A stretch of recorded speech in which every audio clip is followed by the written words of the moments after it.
Hello for the Bookworms, it's Katie. So, November is coming to a close and so is Nonfiction November. This is my wrap up. Let's see how many of the books that I planned on reading I actually accomplished to read. These are the books that I planned on reading. Quiet, The Power of Introverts in a World That Can't Stop Talking by Susan Cain. The Psyche Roads, A New History of the World by Peter Frankopan, and How to Suppress Women's Writing by Joanna Russ, and Jane Austen at Home by Lucy Worsley as an audiobook. I finished the audiobook and it was very interesting. It is a biography of Jane Austen's life and her process of writing. What I found very interesting was that she got published so late in life. So this biography deals with a lot of her day-to-day life and the life of her family, her life with her family. It also gives a lot of information about all the family members, and not just her brothers and her sister or her parents. No, about all of them, even the, greater family, like aunts and uncles, cousins, great aunts, great cousins, all of them. And to be quite honest, as an audiobook, it was a little bit much. I think for me it has a lot to do with how I am receiving information, how well I can, actually submit them to my memory. And I think only listening to it is not a perfect way for me. I think if I've read the book, I could remember a lot more, because right now I have a general sense of that I was really sorry for Jane Austen because she lost her home and that impacted her a lot, and she had a very, difficult relationship with her mother. But I can't remember any particular dates or names or anything, just because it did not stick with me. And that has nothing to do with the actual book. It has to do with the format that I receive the information with. What I found also interesting is that Jane Austen actually is an introvert, like me, or was an introvert. She is not alive anymore, so she was an introvert, which brings me to my next book, Quiet by Susan Cain. It's a self-help book for introverts. This book focuses on the business world, especially in the US. Now, I gave this book 2 stars, and I do have a lot of things to say about it, probably more than I can say now. I don't feel like there was a lot of things that are new to me. There were things like that the amygdala of introverts is, more easier stimulated than with extroverts, and therefore introverts are more easily overwhelmed by noise and people than extroverts.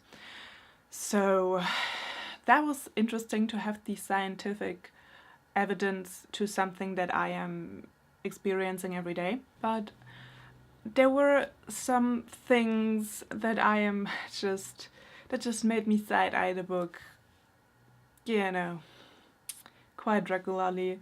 For example, the terms that were used in the context of someone saying that they are an introvert. She would use the phrase coming out, as in which is, commonly associated with homosexuality. She was framing that in a way that, coming out as an introvert, there's the same tension and the same anxiety and the same, danger in some parts of the world associated with coming out as an introvert as with coming out as homosexual, which quite frankly is just not true. I mean, you will not be killed because you are an because you're an introvert, but in some parts of the world you are very likely to be in life-threatening danger if people find out that you are homosexual. So I don't think, that even in the American society that is the same, like that has the same heavy impact, these two things, and I don't like them seeing, compared to each other and seeing them being on the same level. Like, it's just not, because it's just not. Also, I just don't agree with a lot of the methods that she uses. She references a lot of scientific studies, but, you know, not in a way, not in a scientific way. Like, it's very flashy science, it's what I call it. And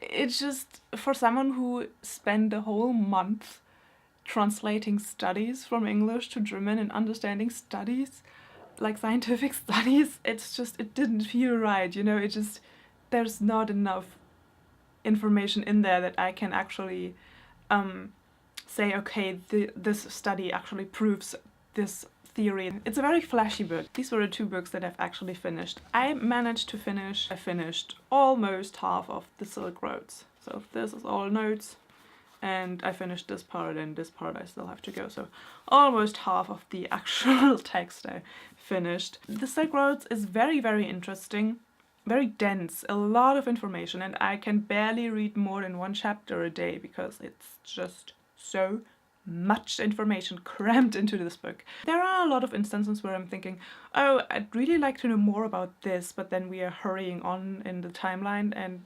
I am a bit disappointed because I just really wanted to know more about this one thing that happened.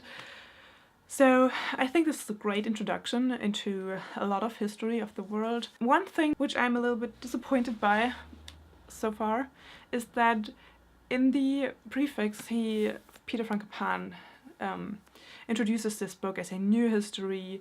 The focus shifted away from Europe to the rest of the world, and in the beginning, yes, that was what he did. Come the Middle Ages, the focus is back on Europe, and honestly, I'd rather read something about the people in the steppes or the Chinese dynasties or like the kingdoms of Africa than to read about Venice and Genoa fighting over trade routes, because I've had that in history. I don't want to read that again. Or, you know, instead of reading about Portugal and Spain bickering over the Americas or bickering over the sea routes, I'd like to read more about the Ottoman Empire and how that came to be. Instead, I've spent like 20 pages on Spain and Portugal and their stupid fight. And then there was, oh yeah, and by the way, the Ottoman Empire just emerged into Constantinople, and I was like, what? When did this happen? Could I know more about this, please? Because I've heard about Spain and Portugal in my history class. He is not exactly really doing what he claims, but it's still interesting. There's still information about other parts of the world, and I mean, it is with, you know, globalization ever growing, it is becoming more and more entangled. I mean, the history of the world, but still, for some, still too much focus on Europe. Now, I did not get to How to Suppress Women's Writing by Joanna Russ.